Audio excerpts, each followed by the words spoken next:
சிவா குட்டி, அம்மா உள்ள தூங்கிட்டு இருக்காங்க. நீ இங்கே அவங்கள டிஸ்டர்ப் பண்ணாம விளையாடணும், சரியா?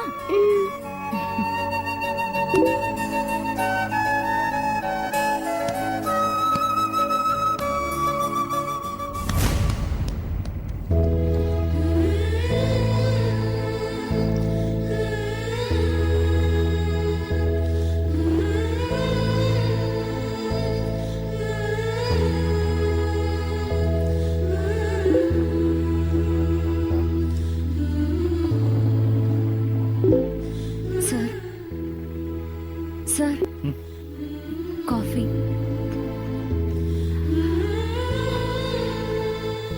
என்ன சார் யோசனை? இது யோசனை இல்ல கற்பகம், பிரார்த்தனை. இன்னைக்கு பத்மா கண்முழிக்கும் போது எந்த ஆர்ப்பாட்டமும் பண்ணாம அமைதியா என்னோட பழைய பத்மாவா கண்முழிக்கணுங்கிறதா என்னோட பிரார்த்தனை. பத்மா முன்னாடிலாம் நல்லதானே இருந்தா, அவளுக்குள்ள ஏன் இப்படி ஒரு திடீர் மாற்றம்? பத்மாவை மொத்தமா இழந்துருவேணும்னு பயமா இருக்கு கற்பகம். ஏன் சார்? டாக்டர் அக்காவை ஃபுல்லா செக்அப் பண்ணிட்டு ப்ராப்ளம் என்னன்னு தெரிஞ்சுக்கிட்டு ட்ரீட்மெண்ட் கொடுக்கலாம்னு சொல்லிருக்காங்களே. எல்லாம் சரியாயிடும் சார், கவலைப்படாதீங்க. முடியல கற்பகம், என்னால நிம்மதியாவே இருக்க முடியல, நிம்மதியா தூங்க முடியல. பத்மாவை இந்த கோலத்துல பார்க்கும் போதெல்லாம் என் நெஞ்சே வெடிச்சிட்டு போல இருக்கு. இது பாருங்க சார், நாம மனசு தளர விடாம தைரியமா இருந்தாதான் அக்காவை காப்பாத்த முடியும். புரிஞ்சுக்கோங்க சார். அக்கா கண்ணு முழிச்சதும் அவங்கள ஹாஸ்பிட்டலுக்கு அழைச்சிட்டு போனோம். அதுக்கு ரெடியா இருங்க சார்.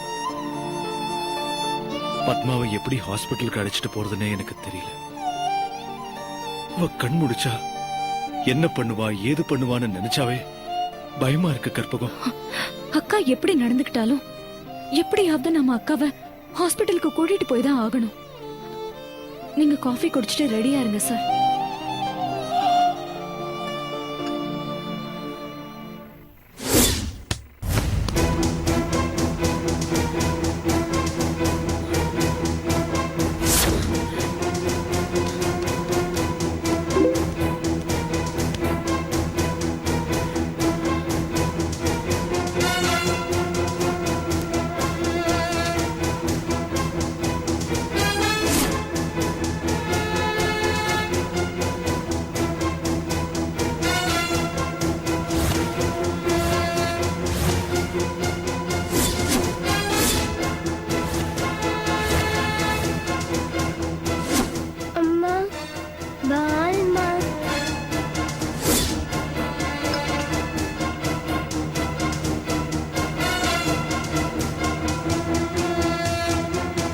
பத்மா,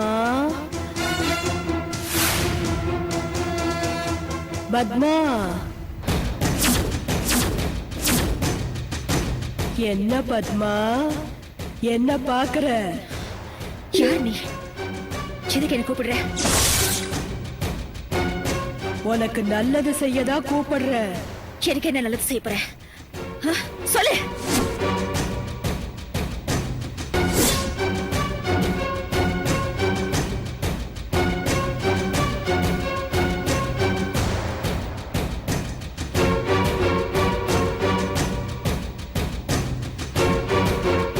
சொல்லு, எனக்கு என்ன நல்லது செய்ய போற? இந்த பையன் உன் மேல பால தூக்கி போட்டு உன்னை கொல்ல பாக்குறான்.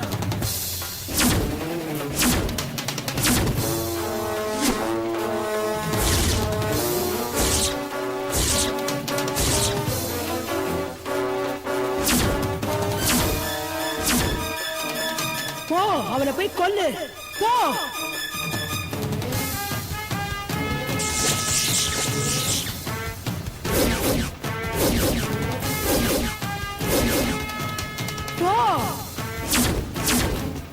போ, அவனை போய் கொல்லு.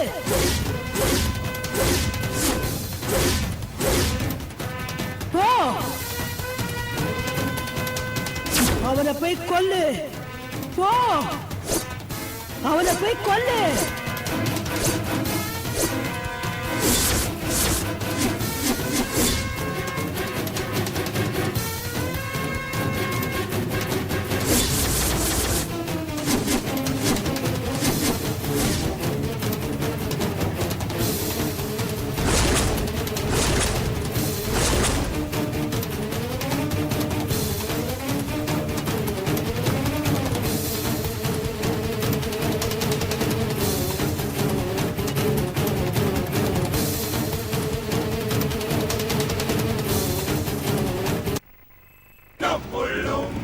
நம்மளும்